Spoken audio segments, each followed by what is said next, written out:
नमस्कार दोस्तों। भारतीय राष्ट्रीय ध्वज यानी कि तिरंगा हमारी स्वाधीनता का प्रतीक है। देश में अपना ध्वज लहराने का मतलब है कि अब वो देश आज़ाद है। भारत की आज़ादी के बाद प्रधानमंत्री जवाहरलाल नेहरू ने कहा था कि राष्ट्रीय ध्वज सिर्फ हमारी स्वतंत्रता नहीं है, बल्कि ये देश के समस्त जनता की स्वतंत्रता है। दोस्तों, हम सभी जानते हैं कि इस तिरंगे की आन बान और शान के लिए कई भारतीय वीरों ने मौत को भी खुशी खुशी गले लगा लिया था। लेकिन आज हम जो तिरंगा देख रहे हैं उसके पीछे भी एक कहानी है। समय समय पर कई भारतीयों द्वारा भारतीय राष्ट्रीय ध्वज का निर्माण किया गया था। आज हम इस वीडियो में भारतीय राष्ट्रीय ध्वज के इतिहास के बारे में जानकारी प्राप्त करेंगे।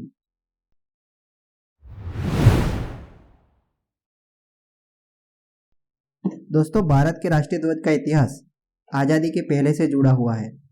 सन 1904 में भारतीय राष्ट्रीय ध्वज को लोगों के सामने रखा गया था।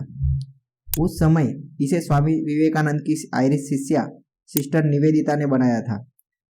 कुछ समय बाद इस ध्वज को सिस्टर निवेदिता ध्वज भी कहा जाने लगा। इस ध्वज का रंग पीला व लाल था, जिसमें लाल रंग आज़ादी की लड़ाई और पीला रंग जीत का प्रतीक था।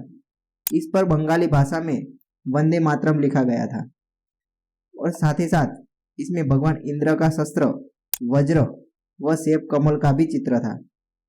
वज्र ताकत और कमल पवित्रता का प्रतीक था। 7 अगस्त 1906 को कलकत्ता के पारसी बागान चौक में इसे कांग्रेस के अधिवेशन में फहराया गया था।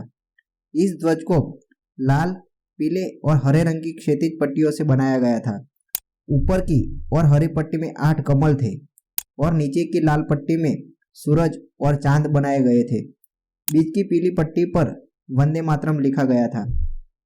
अगर आप सोच रहे हो कि आपने यह ध्वज पहले कहीं देखा है, तो आप बिल्कुल सही हो, क्योंकि कुछ ही समय पहले आई आरआरआर मूवी में इस ध्वज को दर्शाया गया था।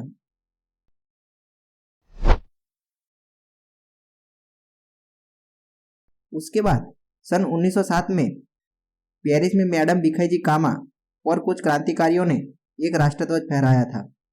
कुछ लोगों की मान्यता के अनुसार यह घटना 1905 में हुई थी। यह ध्वज और पहला ध्वज बिल्कुल समान था, सिवाय के इसमें सबसे ऊपर की पट्टी पर केवल एक कमल था, लेकिन 7 तारे सप्तऋषियों को दर्शाते थे। यह ध्वज बर्लिन में हुए समाजवादी सम्मेलन में भी प्रदर्शित किया गया था। आप जो इस वक्त मोबाइल की स्क्रीन पर जो ध्वज देख रहे हैं, उसका निर्माण सन 1917 में डॉक्टर एनी बेसेंट और लोकमान्य तिलक ने किया था। 1917 में हुए होम रूल आंदोलन के दौरान इस ध्वज को फहराया गया था। इस ध्वज में 5 लाल और 4 हरी क्षैतिज पट्टियां थी। साथ ही साथ सप्तऋषि के 7 तारों को भी दर्शाया गया था। ऊपरी किनारे पर बाई और यूनियन जैक था। एक कोने में सफेद अर्धचंद्र और सितारा भी था। उसके बाद काकीनाडा में आयोजित भारतीय राष्ट्रीय कांग्रेस के राष्ट्रीय अधिवेशन के दौरान पिंगली वेंकैया ने भारत का खुद का राष्ट्रीय ध्वज होने की आवश्यकता पर बल दिया और उनका यह विचार गांधी जी को बहुत पसंद आया। गांधी जी ने उन्हें राष्ट्रीय ध्वज का प्रारूप तैयार करने को कहा। पिंगली वेंकैया ने 5 सालों तक विभिन्न देशों के राष्ट्रीय ध्वजों पर संशोधन किया और अंत में तिरंगे के लिए सोचा। 1921 में विजयवाड़ा में आयोजित भारतीय राष्ट्रीय कांग्रेस के अधिवेशन में पिंगली वेंकैया ने महात्मा गांधी से मुलाकात की और अपने द्वारा डिजाइन किया गया लाल और हरे रंग से बनाया हुआ झंडा दिखाया। इसके बाद ही देश में कांग्रेस पार्टी के सारे अधिवेशन में 2 रंगों वाले इस झंडे का प्रयोग होने लगा, लेकिन कुछ समय बाद इस झंडे में भी फेरफार किए गए। इस झंडे में जो लाल रंग था वो हिंदुओं को दर्शाता था, जबकि हरा रंग मुस्लिम कम्युनिटी को दर्शाता था। महात्मा गांधी का मानना था कि यह ध्वज सिर्फ 2 ही कम्युनिटी को दर्शाता है। भारत में कई धर्म के लोग भी रहते थे, इसलिए उन्होंने अन्य धर्मों को भी प्रतिनिधित्व मिले, इसलिए इसमें सफेद रंग डलवाया।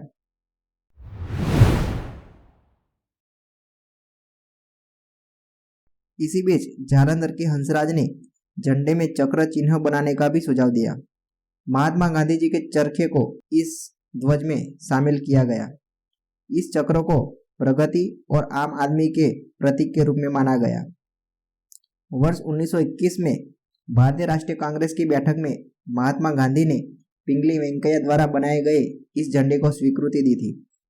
साल 1931 तक कांग्रेस की हर बैठक में अब इसी झंडे का प्रयोग होता रहा।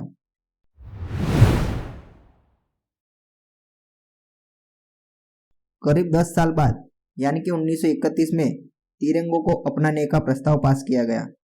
हालांकि इस प्रस्ताव में भी कुछ संशोधन किए गए, जैसे कि झंडे में लाल रंग की जगह केसरिया रंग को शामिल किया गया।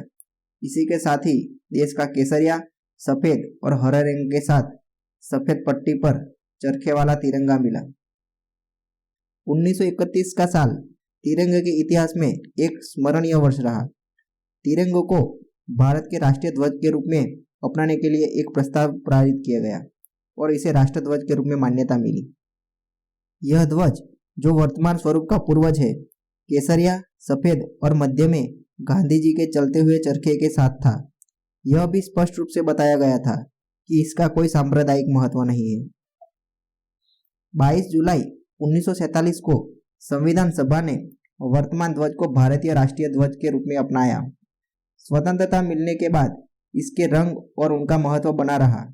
केवल ध्वज में चलते हुए चरखे का स्थान सम्राट अशोक के धर्म चक्रों ने लिया। इस प्रकार अंततः स्वतंत्र भारत का तिरंगा राष्ट्रध्वज बना। दोस्तों, तिरंगे में रहे तीनों रंग हमें अलग अलग संदेश देते हैं।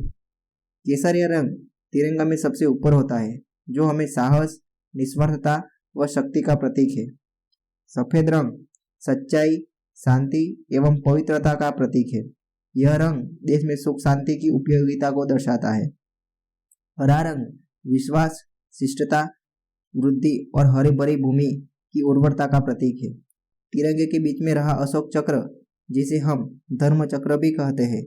नीले रंग का अशोक चक्र 3री शताब्दी में सम्राट अशोक द्वारा बनाया गया था, जिसे तिरंगा में बीचों बीच लगाया गया है। इसमें 24 धारियां होती है। अशोक चक्र जीवन के गतिशील होने को दर्शाता है। दोस्तों, ये थी हमारे भारतीय राष्ट्रीय ध्वज की निर्माण की कहानी। अगर आपको यह वीडियो में दी गई इन्फॉर्मेशन अच्छी लगी हो तो वीडियो को लाइक और शेयर जरूर करें। साथ ही साथ चैनल को भी सब्सक्राइब जरूर करें, ताकि हमारी जब भी कोई नई वीडियो आए उसकी नोटिफिकेशन आपको सीधी मिलती रहे। Thank you.